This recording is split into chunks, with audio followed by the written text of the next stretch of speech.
So the day two warm-up of the universal laws in action is the law of polarity. This is my favorite law, actually. So yesterday we talked about the law of cause and effect in action. Today is the law of polarity, which means that there's always good and bad, positive and negative, dark and light that exist in this contextual field, the physical realm, right?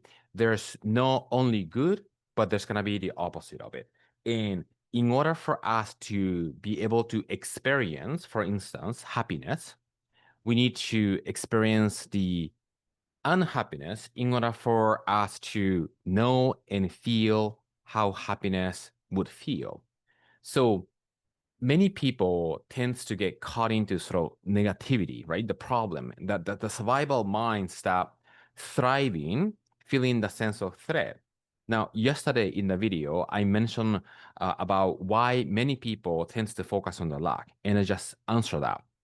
We are spiritual being, but we are wearing this cloth of the biological cloth where the body is designed to experience and feel survival, right? So when there's a threat in the outside, any threat, right? But I'm actually more talking about psychological threat, right? You start hearing something and you start expecting something. You're creating a stories in your mind that doesn't exist and begin creating an internal dialogue, right? Those are coming from the fear trigger into a survival energy into the mind start going to the worst case scenario or the lack and the negativity, right? We humans are very good at doing that, right? And the reason for that is because the survival part of us, the biological part of us, thrives by feeling that survival energy. So the animal part of us love being in fear. The animal part of us loves keep doubting and worrying about something. The animal part of us wants to look for the bad in a lot of stuff. The animal part of us wants to focus on the cup half empty instead of cup half full. Does that make sense? And this is not something that we want to get rid of because the sense of fear is a gift that we have as an animal. As a spiritual being, we have an ability to pause a little bit and to step back to observe that so we don't get absorbed by that fear energy. The moment of fear is going to happen all the time. Yeah. And what we want to practice, that capacity that we want to cultivate is to observe that and quickly be able to shift out of that. Yeah. So the practice that we want to have today, as far as the universal law of polarity, is that in this relative contextual field in the physical realm, there's always going to be the opposite. Now, if we really step back and observe the world from a neutral lens, everything just is. Good or bad is something that we give meaning, attaching the meaning based on using our mind, right? So nothing is good or bad, but we're attaching the meaning to make it so.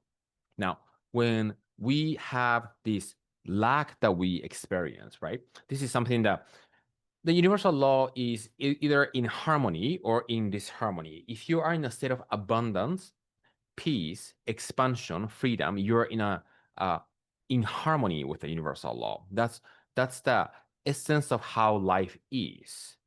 But when you contract through the fear, through the survival mind, right? Or when you start focusing on the lack, when you start doubting, uncertainty is a huge one for a lot of people, right? Begin frustrating, begin feeling angry, begin feeling overwhelmed. All those destructive emotions are generated by fear. Yeah. And those are not us. Those emotions and experience do not belong to the core essence of who we are. And the more we entertain those destructive emotions or lack-based thoughts in a dialogue, we're going to end up living in disharmony with the laws of the universe. So the question that I want to propose today, that I want you to use the comment section to write down, is the lack that you identify on day one. Yeah. What is the good in it? Right? Begin identifying the good in what you feel like is a lack. Yeah. And you might not be able to identify that. Well, this is happening in my life. This is not good. And this is lack. How can I make this good? Right?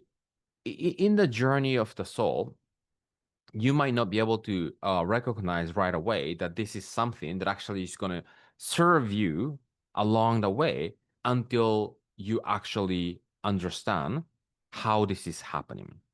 Yeah. So every single occurrence and consequence has a meaning to it.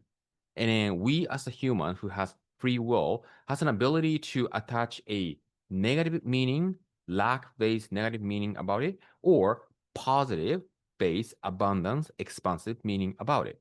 Yeah. So more than likely, if you are experiencing lack, you're attaching the meaning about it.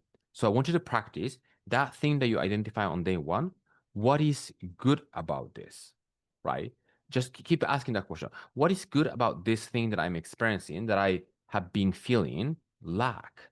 Right? It could be some doubt that you're having. It could be some uncertainty that you're having. It could be some sort of perpetual fear-based worry that you might have been experiencing, whatever that is, right? What is the pattern?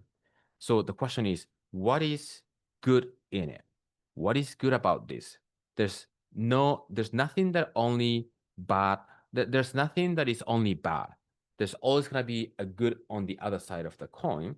And we're gonna practice utilizing the mind to be able to see that and to allow yourself to experience that, because everything comes down to perspective and where and how you're choosing to see from, or more importantly, who you are being in this world.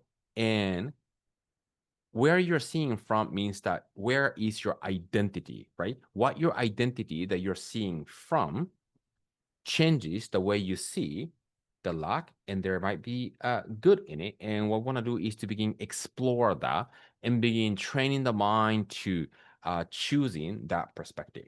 So I look forward to seeing your comments. Oh, tomorrow I'm going to be talking about law of relativity. And the way that I love using this law of relativity is to begin expanding your belief. Belief has layers in it, and we can utilize this law of relativity to begin shifting your belief. So see you tomorrow.